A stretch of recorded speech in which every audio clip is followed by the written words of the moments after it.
મિત્રો, જો તમે પણ કુંભ રાશિના જાતક છો તો જેઠ માસ પૂરો થાય તે પહેલાં જો તમે ભગવાન શિવના પ્રિય નંદી મહારાજના કાનમાં માત્ર 2 પવિત્ર શબ્દો બોલી દો તો તમારા મનમાં ચાલી રહેલી ચિંતા, અશાંતિ અને નકારાત્મક વિચારોમાંથી રાહત મળી શકે છે. પરંતુ મિત્રો, અહીં એક વાત શરૂઆતમાં જ સ્પષ્ટ કરી દઈએ કે શાસ્ત્રોમાં ક્યાંય એવું લખેલું નથી કે નંદીના કાનમાં કોઈ ચોક્કસ 2 શબ્દો બોલવાથી તરત ધનવર્ષા થઈ જશે અથવા ચમત્કારિક રીતે તમામ સમસ્યાઓ દૂર થઈ જશે. હા, સનાતન પરંપરામાં નંદી મહારાજને ભગવાન શિવના પરમ ભક્ત અને તેમના દ્વારપાલ તરીકે વિશેષ સ્થાન આપવામાં આવ્યું છે. તેથી ઘણા ભક્તો શ્રદ્ધાભાવથી નંદીના કાનમાં પોતાની પ્રાર્થના કહે છે. આ પરંપરાનો મુખ્ય આધાર ભક્તિ, વિશ્વાસ અને ભગવાન સાથેનો આત્મિક સંબંધ છે. તેથી મિત્રો, આજના આ વિડીયોમાં આપણે કુંભ રાશિના જાતકો માટે નંદી મહારાજ સાથે જોડાયેલી એક સુંદર પરંપરા, જેઠ માસનું મહત્ત્વ અને ભગવાન શિવની ભક્તિનો સાચો અર્થ સમજવાના છીએ. વિડીયો અંત સુધી જરૂર જોતા રહેજો. જો તમે ભગવાન શિવના ભક્ત હો તો વિડીયોને લાઈક કરજો. ચેનલ પર નવા હો તો સબસ્ક્રાઈબ કરીને બેલ આઇકન દબાવી દેજો. મિત્રો, કુંભ રાશિનો સ્વામી ગ્રહ શનિ છે. જ્યોતિષશાસ્ત્ર અનુસાર શનિદેવ કર્મફળના દાતા માનવામાં આવે છે, એટલે કે વ્યક્તિને તેના કર્મો અનુસાર ફળ મળે છે. કુંભ રાશિના લોકો સામાન્ય રીતે મહેનતુ, વિચારીને નિર્ણય લેનારા, ગંભીર સ્વભાવના અને બીજાની મદદ કરવા તૈયાર રહેતા હોય છે. પરંતુ ઘણીવાર એવું જોવા મળે છે કે આ લોકોના જીવનમાં સફળતા મોડી આવે છે. ઘણી વખત ઘણી મહેનત કર્યા પછી પણ પરિણામ મળવાના સમય લાગે છે. તેના કારણે ઘણા કુંભ રાશિના લોકો ક્યારેક નિરાશ પણ થઈ જાય છે. પરંતુ ભગવાન શિવની ભક્તિ તેમને માનસિક શક્તિ અને ધીરજ પ્રદાન કરે છે. મિત્રો, જેઠ માસ હિન્દુ ધર્મના ખૂબ મહત્ત્વ ધરાવે છે. આ સમય દરમિયાન ગરમી વધારે હોય છે. તેથી જ શિવલિંગ પર જળાભિષેક કરવાની પરંપરા વિશેષ મહત્ત્વ ધરાવે છે. ભગવાન શિવને જળ અર્પણ કરવાથી મનને શાંતિ મળે છે અને ભક્તિનો ભાવ વધે છે. અનેક પુરાણોમાં ભગવાન શિવની ઉપાસનાનું મહત્ત્વ વર્ણવવામાં આવ્યું છે. ખાસ કરીને જેઠ માસમાં કરવામાં આવેલા જાપ, દાન અને પૂજાપાઠને શુભ માનવામાં આવે છે. મિત્રો, હવે નંદી મહારાજ વિશે થોડું જાણીએ. નંદી મહારાજ માત્ર ભગવાન શિવના વાહન નથી, તેઓ ધર્મ, ભક્તિ, શક્તિ અને સમર્પણના પ્રતીક છે. શૈવ પરંપરામાં નંદીનું સ્થાન અત્યંત ઊંચું છે. લગભગ દરેક શિવ મંદિરમાં નંદી મહારાજ ભગવાન શિવની સામે બિરાજમાન જોવા મળે છે. તેનું એક આધ્યાત્મિક કારણ પણ છે. નંદી હંમેશા ભગવાન શિવ તરફ ધ્યાન કેન્દ્રિત કરીને બેઠા હોય છે. તે આપણને શીખવે છે કે જીવનમાં ક્યારેય મુશ્કેલીઓ આવે છતાં ભગવાન પ્રત્યેનો વિશ્વાસ ક્યારેય ઓછો ન થવો જોઈએ. મિત્રો, ઘણા લોકો પૂછે છે કે નંદીના કાનમાં પ્રાર્થના કેમ કહેવામાં આવે છે? તેનો જવાબ પરંપરામાં છુપાયેલો છે. વર્ષોથી ભક્તો માનતા આવ્યા છે કે નંદી મહારાજ ભગવાન શિવના પરમ ભક્ત છે. તેથી પોતાની મનની વાત નંદીને કહેવી એટલે ભગવાન સુધી પોતાની લાગણી પહોંચાડવાનો એક પ્રતિજ્ઞાત્મક માર્ગ. આ માન્યતા ભક્તિ પર આધારિત છે. આ પાછળ કોઈ વૈજ્ઞાનિક અથવા શાસ્ત્રીય નિયમ નથી કે દરેક ઈચ્છા પૂર્ણ થશે, પરંતુ ભક્તિથી મનને શાંતિ અને આત્મવિશ્વાસ જરૂર મળે છે. મિત્રો, કુંભ રાશિના ઘણા લોકો હાલમાં જીવનમાં એવા તબક્કામાં હોઈ શકે છે જ્યાં તેઓ સતત પ્રયત્નો કરી રહ્યા છે, પરંતુ પરિણામ મળવાનું મોડું થઈ રહ્યું છે. કોઈ વ્યક્તિને નોકરી અટકી હશે, કોઈનું પ્રમોશન અટક્યું હશે, કોઈનો વ્યવસાય ધીમો ચાલતો હશે અથવા કોઈ વ્યક્તિ પરિવારની જવાબદારીઓના ભાર હેઠળ દબાયેલો હશે. આવી સ્થિતિમાં સૌથી મોટી જરૂરિયાત હોય છે મનોબળની. ભગવાન શિવની ભક્તિ વ્યક્તિને એ જ મનોબળ આપે છે.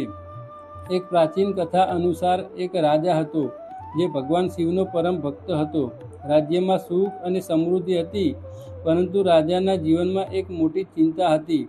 વર્ષો સુધી તેને સંતાન સુખ મળ્યું નહોતું. રાજા અને રાણી ભગવાન શિવની ભક્તિ કરતા અને સતત પ્રાર્થના કરતા. એક દિવસ જેઠ માસ દરમિયાન તેને એક જ્ઞાની સાધુ મળ્યા. સાધુએ તેમને સમજાવ્યું કે ભગવાન સુધી પહોંચવાનો સૌથી સરળ માર્ગ ભક્તિ છે. કોઈ જટિલ ઉપાય નહીં.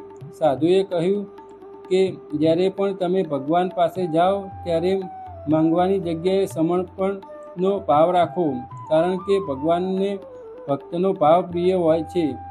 જેમણે રાજાને નંદી મહારાજ સમક્ષ પોતાની પ્રાર્થના વ્યક્ત કરવાની સલાહ આપી, રાજાએ તે પ્રમાણે કર્યું. પરંતુ મિત્રો, કથાનો સાચો સંદેશ એ નથી કે રાજાને તરત જ ચમત્કાર મળી ગયો. સાચો સંદેશ એ છે કે તેના મનમાં વિશ્વાસ અને ધીરજ વધી ગઈ. તે ચિંતા છોડીને ભગવાન પર વિશ્વાસ રાખવા લાગ્યો. મિત્રો, ઘણીવાર આપણા જીવનમાં પણ એવું જ બને છે. આપણે ભગવાન પાસે કંઈક માગીએ છીએ અને તરત જ પરિણામ ન મળે તો નિરાશ થઈ જઈએ છીએ. પરંતુ શિવ ભક્તિ આપણને ધીરજ શીખવે છે.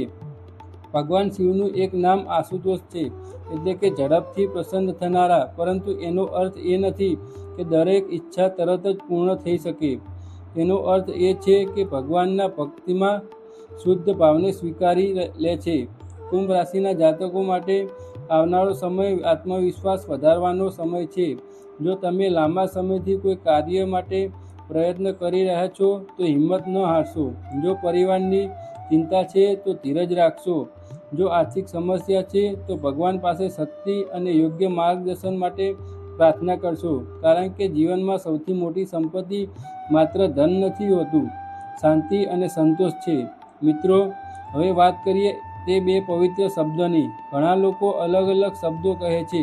કેટલાક લોકો ઓમ નમઃ શિવાય જાપ કરે છે, કેટલાક હર હર મહાદેવ બોલે છે અને કેટલાક શિવનું સ્મરણ કરે છે. આ બધા શબ્દો ભગવાન શિવને ભક્તિ સાથે જોડાયેલા છે. મહત્વ શબ્દોનું નથી, પરંતુ તમારા ભાવનું છે. જો તમે નંદીના કાનમાં શિવ બોલો અને સાથે ભગવાનનું સ્મરણ કરો તો તે ભક્તિનો એક સુંદર અનુભવ બની શકે છે. મિત્રો, જો તમે આ પરંપરા કરવી ઈચ્છતા હો તો નજીકના શિવ મંદિરે જાઓ, ભગવાન શિવના દર્શન કરો, ત્યારબાદ નંદી મહારાજને પ્રણામ કરો. મનને શાંત રાખો, કોઈના માટે ખરાબ વિચાર ન રાખો. પછી શ્રદ્ધાભાવથી ભગવાનનું સ્મરણ કરો. આ દરમિયાન તમે શિવ અથવા ઓમ નમઃ શિવાયનો જાપ પણ કરી શકો છો. ત્યારબાદ તમારા પરિવારના સુખ, આરોગ્ય, શાંતિ અને કલ્યાણ માટે પ્રાર્થના કરો. મિત્રો, ભગવાન શિવની ભક્તિનો સૌથી મોટો લાભ એ છે કે તે વ્યક્તિના મનમાંથી ડર અને ચિંતા દૂર કરવામાં મદદ કરે છે. જ્યારે મન શાંત બને છે ત્યારે વ્યક્તિ વધુ સારા નિર્ણયો લઈ શકે છે. ઘણીવાર સમસ્યા અને કોઈ મોટી નથી હોતી જેટલી મોટી આપણા મનમાં બની જાય છે. તેથી ભક્તિ મનને સ્થિર બનાવે છે. કુંભ રાશિના જાતકો માટે ખાસ સંદેશ છે કે પોતાના જીવનમાં સકારાત્મકતા જાળવી રાખો. બીજાની સફળતા જોઈને દુઃખી ન થાઓ. તમારી મહેનત પર વિશ્વાસ રાખો. ભગવાન શિવ પર વિશ્વાસ રાખો. સમય સાથે પરિસ્થિતિઓ બદલાશે. શનિદેવ પણ મહેનત અને સારા કર્મોનું ફળ જરૂર આપે છે.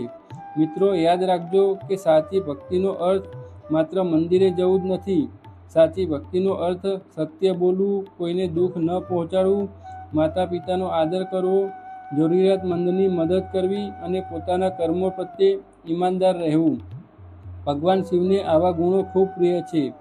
જેઠ માસનો અંતિમ સમય આપણને એક સુંદર સંદેશ આપે છે કે જીવનમાં ગમે તેટલી ગરમી અને મુશ્કેલીઓ હોય, ભક્તિનું જળ હંમેશા મનને શાંત કરી શકે છે. જેમ શિવલિંગ પર અર્પણ કરાયેલું જળ શીતળતા આપે છે, તેમ ભગવાનનું સ્મરણ આપણને મનને શાંત આપે છે. મિત્રો, જો તમે કુંભ રાશિના જાતક છો તો આજે જ નક્કી કરો કે નિરાશાને છોડીને આશાને અપનાવશો, ચિંતા છોડીને વિશ્વાસ અપનાવશો, ગુસ્સો છોડીને શાંતિ અપનાવશો, કારણ કે ભગવાન શિવનો માર્ગ હંમેશા કરુણા, ધીરજ અને ભક્તિનો માર્ગ રહે છે. મહાદેવ તમારી દરેક યોગ્ય પ્રાર્થના સાંભળે, તમારા પરિવારને સુખી રાખે, તમારા જીવનમાંથી નકારાત્મકતા દૂર કરે અને તમને સારા કર્મો કરવાની શક્તિ આપે તેવી પ્રાર્થના. મિત્રો, જો તમને આ માહિતી પસંદ આવી હોય તો વિડીયોને લાઈક, શેર અને ચેનલ સબસ્ક્રાઈબ જરૂર કરજો. અને હવે કોમેન્ટમાં ભક્તિભાવથી હર હર મહાદેવ જરૂર લખજો, જેથી મહાદેવના આશીર્વાદ તમારા અને તમારા પરિવાર પર હંમેશા બની રહે. હર હર મહાદેવ.